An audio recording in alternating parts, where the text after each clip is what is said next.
Assalamualaikum warahmatullahi wabarakatuh. Perkenalkan, saya Mumtaz Nabil Ulfa, praktikan teknik analisis biologi molekuler jurusan Biologi FMIPA UB 2021, akan sedikit menjelaskan mengenai teknik isolasi protein secara sederhana menggunakan metode salting out.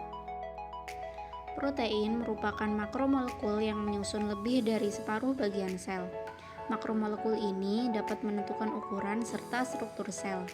Selain itu, protein juga memiliki beberapa fungsi utama, misalnya yaitu sebagai komponen utama dalam persinyalan sel serta biokatalisator. Kedudukan penting protein membuatnya menjadi fokus dari banyak riset saat ini. Isolasi protein merupakan tindakan untuk memisahkan molekul protein dari makromolekul maupun protein lain yang tidak diinginkan keberadaannya. Isolasi protein termasuk prosedur yang sangat penting untuk dipahami karena metode ini merupakan tahap pertama yang mengawali berbagai teknik analisis kualitatif maupun kuantitatif dari makromolekul ini.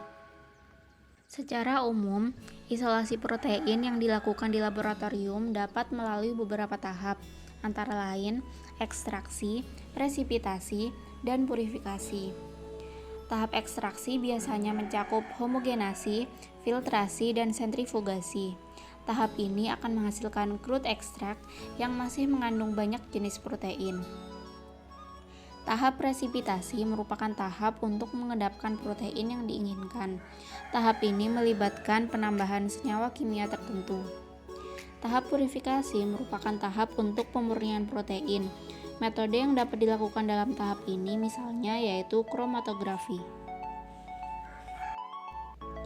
Pada kesempatan kali ini, tahapan yang akan didemonstrasikan yaitu presipitasi protein. Secara umum, terdapat beberapa teknik yang dapat dilakukan untuk mempresipitasi atau mengendapkan protein. Salah satu teknik yang dapat dilakukan yaitu salting out atau dengan penambahan garam berkonsentrasi tinggi dalam larutan yang mengandung protein. Hal ini bertujuan untuk mengurangi solubilitas dari protein tersebut sehingga mudah mengendap. Metode lain yang dapat dilakukan yaitu dengan memanfaatkan titik isoelektrik protein. Pada metode ini, cairan yang bersifat asam ditambahkan ke dalam larutan berprotein untuk menurunkan pH-nya sehingga protein beragregasi dan dapat mengendap. Metode lain yang dapat dilakukan yaitu dengan penambahan pelarut organik, misalnya alkohol. Saya akan mendemonstrasikan sedikit mengenai teknik presipitasi protein dari susu menggunakan alat dan bahan sederhana yang mudah ditemukan di sekitar kita.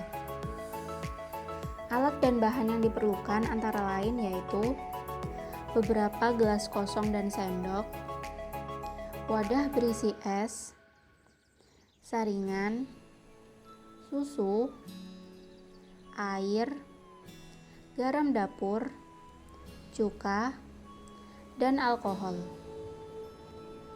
Presipitasi pertama yang akan dicoba yaitu menggunakan metode salting out.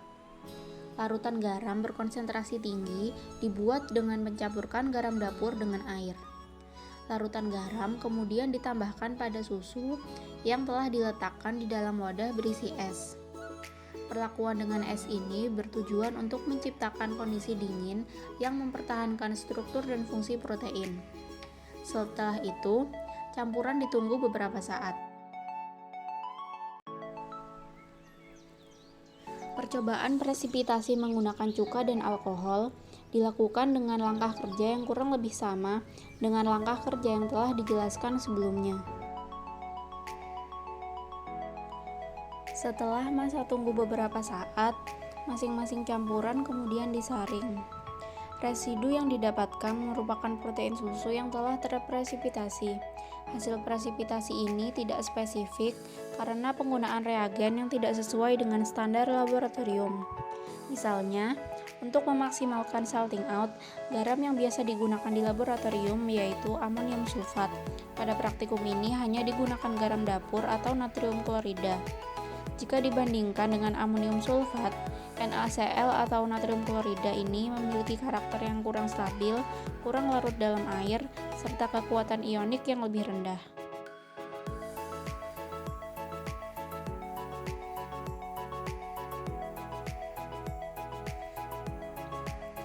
Berikut adalah hasil presipitasi protein menggunakan metode salting out dengan reagen berupa garam dapur atau NaCl. Seperti yang terlihat pada gambar, tidak terdapat agregat atau endapan protein yang didapatkan. Salah satu penyebab yang mungkin terjadi yaitu karena konsentrasi NaCl yang kurang tinggi. Berikut adalah hasil presipitasi protein dengan reagen berupa alkohol. Seperti yang terlihat pada gambar, telah terlihat agregat atau endapan protein dari hasil presipitasi ini. Berikut yaitu hasil presipitasi protein dengan reagen berupa cuka atau asam asetat. Seperti yang terlihat pada gambar, telah terbentuk agregat atau endapan protein berdasarkan metode ini. Sekian demonstrasi presipitasi protein dari saya. Atas kurang dan lebihnya saya mohon maaf. Wassalamualaikum warahmatullahi wabarakatuh.